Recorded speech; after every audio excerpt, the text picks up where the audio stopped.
Welcome back, another episode. Secretary, did you give the order to kill President Davis? In the opening scene of The Secret Line, Conover asks Stanton a direct question while Baker watches. Did Stanton place the order? Is a question that will loom large over the entire event, both in terms of its specifics and its implications. To what distance will Lincoln and Stanton go in order to win the war? And is there any moral distinction, if any, between killing the President of the United States and the President of the Confederacy? Another concern is that if Stanton really did issue the order, why wouldn't he have suspected that the remnants of the Confederacy would follow suit, employing Booth as their go-to guy? More or less, Stanton tells Conover that the Dahlgren order is Confederate propaganda and denies ordering Davis's death. And Conover is eager to tell his readers just that, for a price. He's alluding to orders discovered on call. Ulrich Dahlgren's corpse during a botched raid on Richmond in 1864, which disclosed that his goal was to assassinate Davis and his cabinet in addition to freeing Union soldiers and destroying Richmond. Whether it was a forgery or not is still up for debate historically. If it were accurate, this wouldn't be the only instance of a rule of engagement being broken. The Confederate Army of Manhattan, a grandiloquently named group of Confederate sympathizers who attempted to destroy Manhattan by starting numerous fires throughout the city, mostly at hotels but also at P.T. Barnum's museum, in an attempt to overwhelm the city's fire department, is addressed by Sanders in a flashback.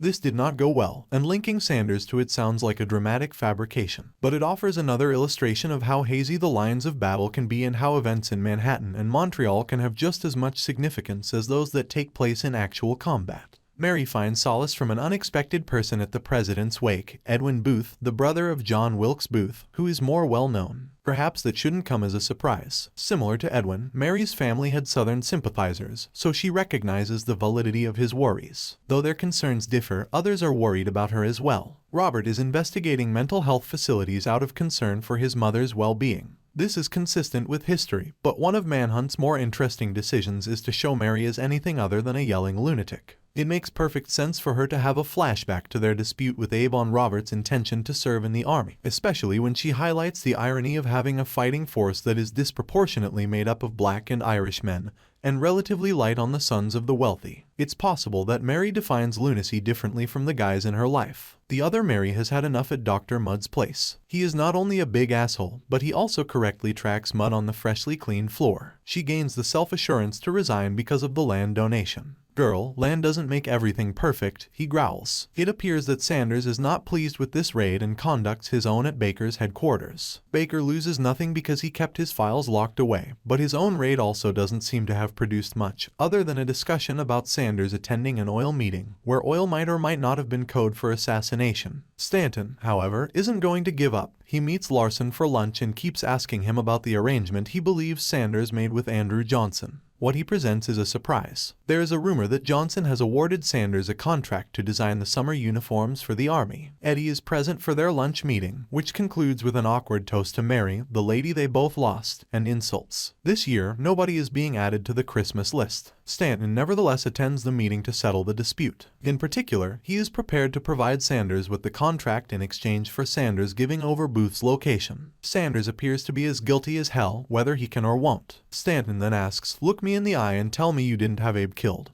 providing a bookend to the opening scene. And unlike Stanton, he is unable to do so, arguing instead that Booth's capture would be pointless due to the widespread presence of Confederate sympathizers. He even draws a revolver and boasts that he could murder Stanton without being prosecuted. Eddie is investigating the disappearance of the Lincoln family's security detail at another location, and it appears that uniforms, more precisely, uniforms contaminated with smallpox, have a role in this as well. And from where were these uniforms made? Clothier Sanders. After meeting his father there, they stop Sanders' men as they are about to destroy cargo. They also discover a shipment chart that seems to serve as the secret line of the title, which is the way taken to deliver supplies and information to Confederate supporters. This appears to be a triumph as well. However, it remains to be seen if either will be what they seem to be. For more, subscribe.